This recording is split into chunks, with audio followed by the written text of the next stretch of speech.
Hello and welcome.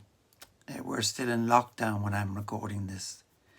And this is probably the most important message I have tried to pass on to you in all of these clips. And it's the thing that's made the biggest difference in my life. And so I ask you to push it on.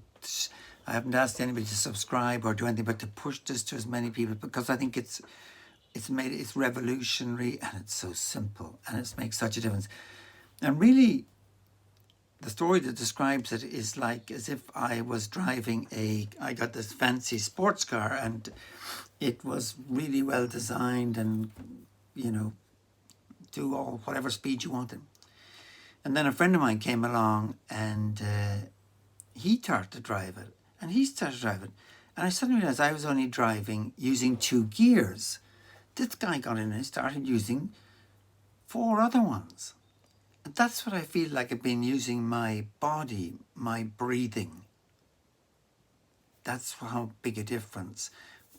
Nasal breathing, using my nose. And I have to say, the question that put me to looking at this was by Patrick McKeown. He's an Irishman, written a book called The Oxygen Advantage, which is hugely beneficial, hugely worth reading. He said on a podcast, do you wake up in the morning with a dry mouth? Do you go to bed taking a glass of water? And I had to say, yes. Do you get chapped lips? Drawing in.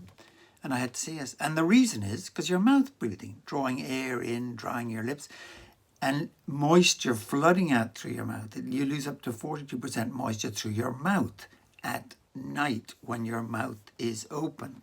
And up to 50% of people, children especially, are mouth breathing at night. And that's affecting their mental and physical performance. This is really vital information, I know now, and we must get it out. Now, I taught biology for many years, and I never mentioned the mouth as an apparatus to breathe with. It was for eating, drinking, singing, whatever you like, but it was never for breathing. Now, the nose, there has been identified having 30 functions, and we've absolutely ignored this poor organ that has been so exquisitely designed. And let me tell you that of these functions, the most important probably are that it conditions the air so we can absorb it better. It warms the air, it moistens the air, and makes it, and it actually slows the air down so that it's easier to absorb. So that's function 1, conditioning the air, make it better for breathing.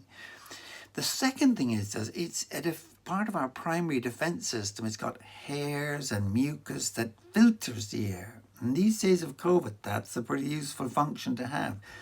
If you're breathing through your mouth, you're exposing your lungs to the world, to any bug that's passing. And in 1991, it was discovered that the exhaled air has nitric oxide in it. Now, nitric oxide is an extraordinary gas. It was Molecule of the Year, I think, in 1992. Briefly, we produce it in our nasal cavity. Now, this nose that you see here is only 30% of our breathing nose. The 70%, the bottom of the iceberg, is inside.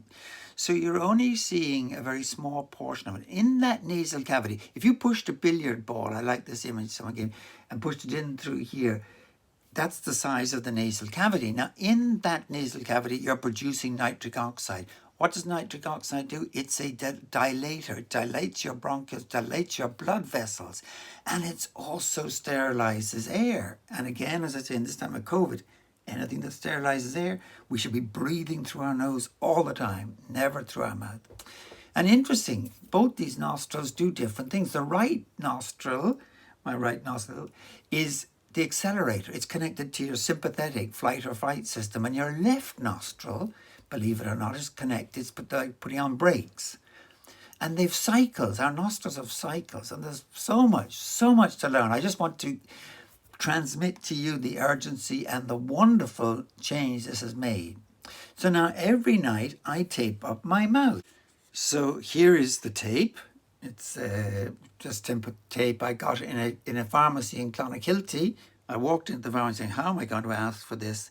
I walked up to the girl saying I wanted a tape to tape up my mouth at night. I was sure she was going to look at me. So I said, no, she says, this is what my father uses.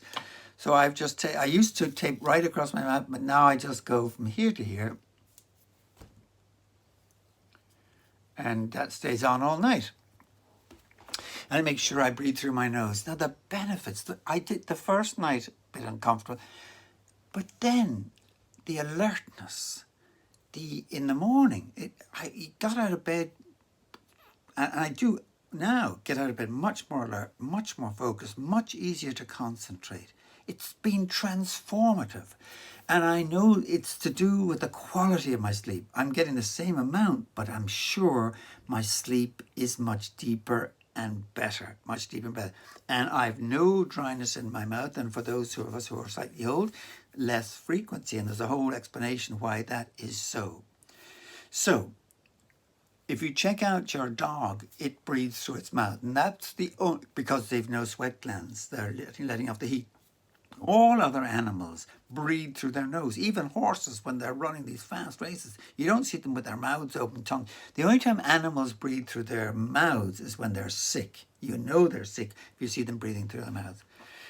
And the last thing I'd say is that there's a Japanese study with rats, and they blocked their nostrils, and they found that they developed fewer brain cells, and that the ones with their nostrils blocked up were far slower doing a maze, than ones that were nose breathing.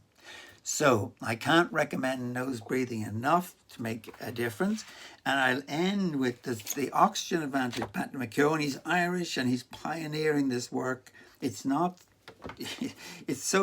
so obvious when you hear it, but we haven't been doing it. Another excellent book is Breathe by James Nestor. And the last one this is written in 1861, and he's pleading. This is George Catlin. He went all around America looking at the Indians, and he saw mothers going to their babies and pressing their mouths shut. And he looked at their facial their structure of their mouths, and he concludes, he pleads with us to go back to mouth breathing, because everybody, it's such a beneficial. And he ends by saying, I'll end with this. And if I were to endeavour to bequeath to posterity the most important motto which human language can convey, it should be in 3 words: shut your mouth. In the social transactions of life, this might have its beneficial results as the most friendly cautionary advice, or be received as the greatest of insults.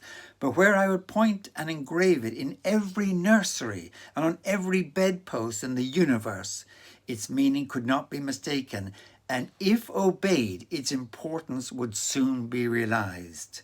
George Catlin. So, I would ask you to pass this on, because I talked to Patrick McKeown, and we've got to get the message out, because it's also to do with the teeth formation of the mouth is also affected by mouth breathing at night. So, critically important. I hope I've stressed the urgency adequately, and God bless, goodbye, and see you the next time.